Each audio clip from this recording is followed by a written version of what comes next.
샬롬, 또 하루가 밝았습니다. 우리에게 주신 또 하루 좋은 날이 시작되었습니다. 8월 14일입니다. 수요일, 우리에게 주신 말씀 예레미야 50장 1절부터 10절 말씀입니다. 여호와께서 선지자 예레미야에게 바벨론과 갈대아 사람의 땅에 대하여 하신 말씀이라. 너희는 나라들 가운데에 전파하라, 공포하라, 깃발을 세우라, 숨김이 없이 공포하여 이르라. 바벨론이 함락되고 베엘이 수치를 당하며 무로닥이 부스러지며 그 신상들은 수치를 당하며 우상들은 부스러진다 하라. 이는 한 나라가 북쪽에서 나와서 그를 쳐서 그 땅으로 황폐하게 하여 그 가운데 사는 자가 없게 할 것임이라. 사람이나 짐승이 다 도망할 것임이니라. 여호와의 말씀이니라. 그날 그때에 이스라엘 자손이 돌아오며 유다 자손도 함께 돌아오되 그들이 울면서 그 길을 가며 그의 하나님 여호와께 구할 것이며 그들이 그 얼굴을 시온으로 향하여 그 길을 물으며 말하기를 너희는 오라, 잊을 수 없는 영원한 언약으로 여호와와 연합하라 하리라. 내 백성은 잃어버린 양떼로다. 그 목자들이 그들을 곁길로 가게 하여 산으로 돌이키게 하였으므로 그들이 산에서 언덕으로 돌아다니며 쉴 곳을 잊었도다. 그들을 만나는 자들은 그들을 삼키며 그의 대적은 말하기를 그들이 여호와 곧 의로운 처소시며 그의 조상들의 소망이신 여호와께 범죄하였음인즉 우리는 무죄하다 하였느니라. 너희는 바벨론 가운데에서 도망하라. 갈대아 사람의 땅에서 나오라. 양떼에 앞서가는 순념소같이 하라.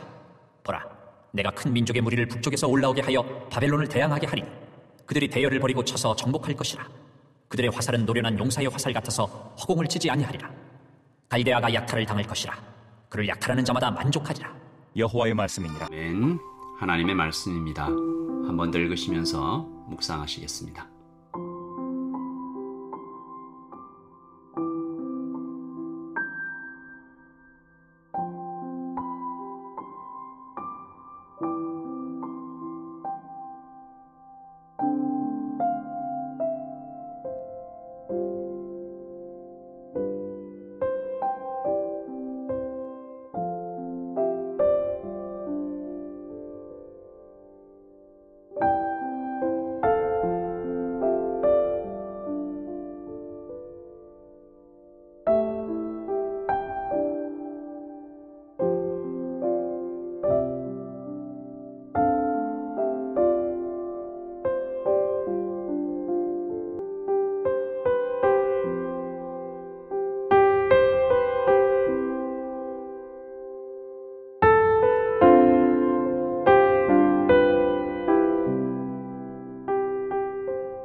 어제는 다메섹과 게달, 하솔, 그리고 엘람에 대한 하나님의 심판이었고요. 오늘은 바벨론에 대한 심판의 말씀이 이어지고 있습니다.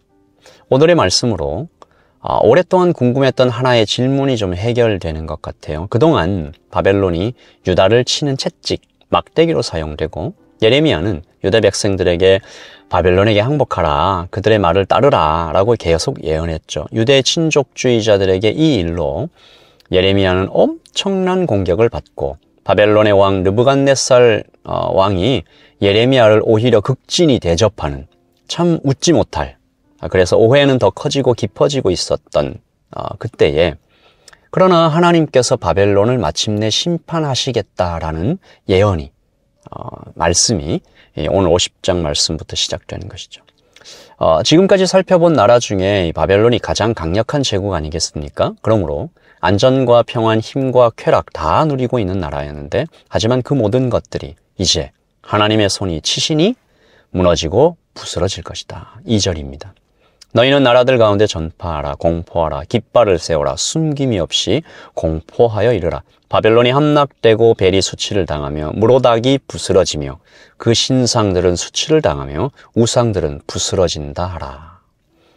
여기서 벨, 모르닥 이렇게 나와 있는 이 신은 사실은 같은 이름입니다. 모르닥은 말둑의 다른 이름이죠. 말둑은 들어보셨죠? 벨과 말둑, 같은 신인데 신들의 왕이라고 불렸던 바벨론의 주신이었고 바알과도 좀 연결되어 있습니다. 그러므로 바벨론은 그들의 가장 이렇게 중심, 가장 경배했던 그 우상과 함께 수치를 당하게 될 것이다. 벨도 수치를 당하고 말둑도 부스러지고, 그리고 참 재미있는 단어가 이렇게 나타나는데, 우상들은 부스러진다라고 이 번역된 이 우상, 길로림입니다. 문자적으로 해석하면 똥덩어리라는 뜻을 가지고 있는데요. 더럽다, 무가치하다, 그런 것이 우상의 정체다.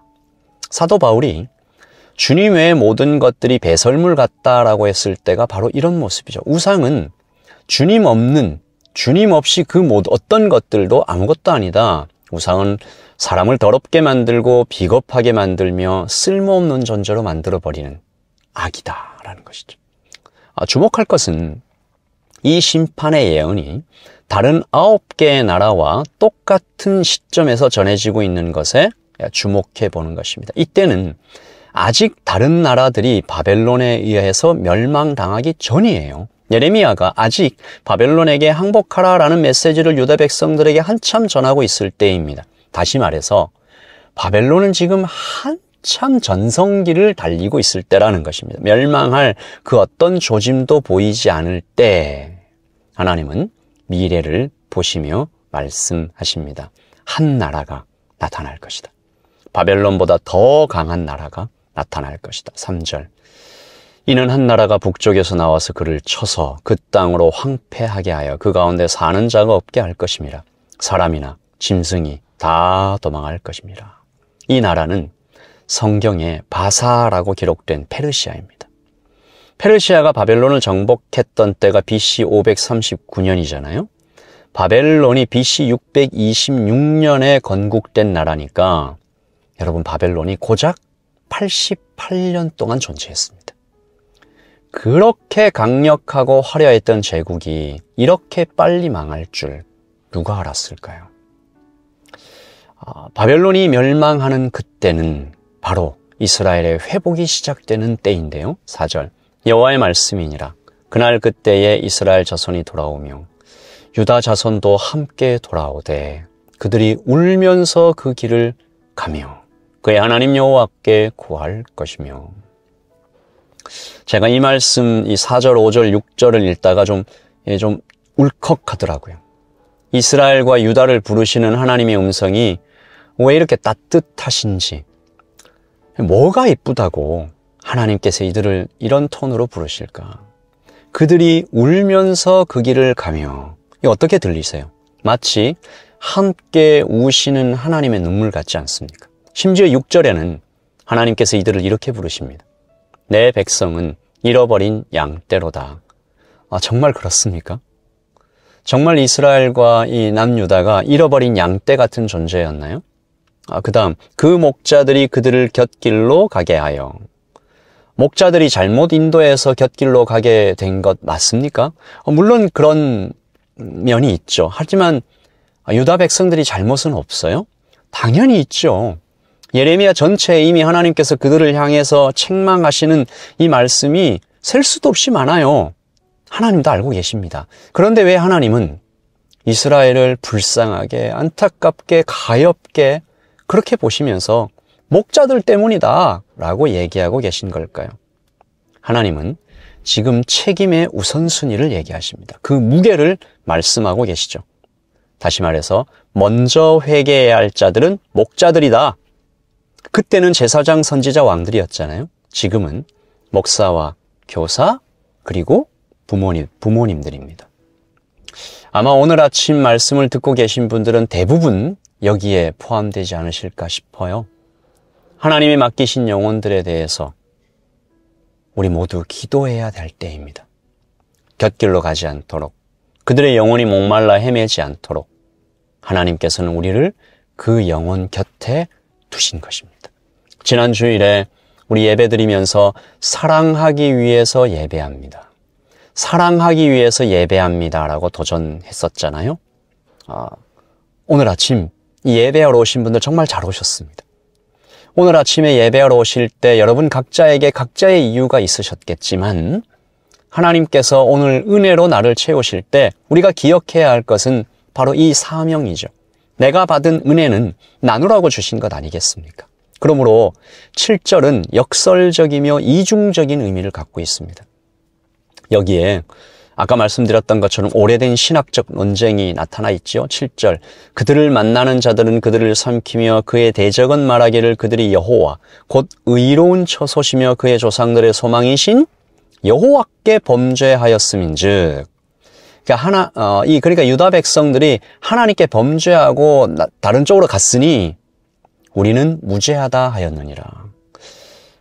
이런 얘기죠. 하나님께서 가룟 유다를 배신하게 하셨으니, 하나님께서 바벨론을 사용해서 이스라엘 치셨으니 유다와 바벨론은 죄 없는 것 아닙니까? 임무를 다했으니 무죄한 것, 심지어 상 주셔야 되는 것 아닙니까? 라는 신학적 논쟁이죠. 아니죠.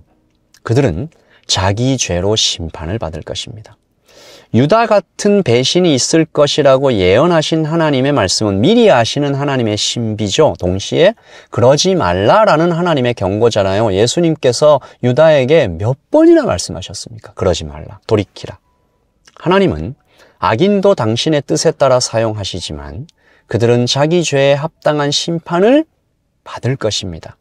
그들은 결코 무죄하지 않아요. 그리고 동시에 어쩌면 더 중요한 의미인데, 이 말씀은 성도가 거룩을 상실했을 때 얼마나 약해지는지 보여줍니다.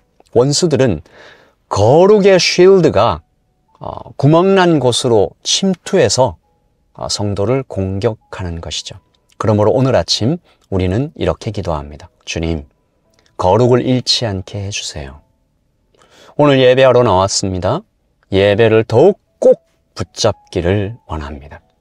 그래서 우리가 잃어버리지 않은 그 거룩으로 하나님께서 예배를 통해서 채워주신 그 은혜로 섬기고 사랑하며 목자로서의 사명을 다하기를 원합니다. 기도하겠습니다. 아버지, 거룩의 쉴드가 구멍나지 않도록 아버지 하나님, 주님을 더욱 꼭 붙잡고 예배에 목숨을 걸듯이 예배하게 하여 주시옵소서. 사랑하기 위하여 예배합니다. 섬기기 위하여 예배합니다. 하나님, 우리를 거룩하게 하시고 우리에게 하나님의 은혜로 풍성히 채우실 때 그 채워진 은혜로 섬기고 사랑하며 돌보고 하나님의 말씀으로 가르치기를 원합니다. 주님, 우리를 사용하여 주시고 우리를 불쌍히 여겨 주시옵소서. 예수님의 이름으로 기도합니다. 아멘. 여러분 기도해 주십시오. 저희 교회가 복음반, 복음 중심적 삶 4기를 시작하지 않았습니까? 벌써부터 영적인 방해가 있는데요.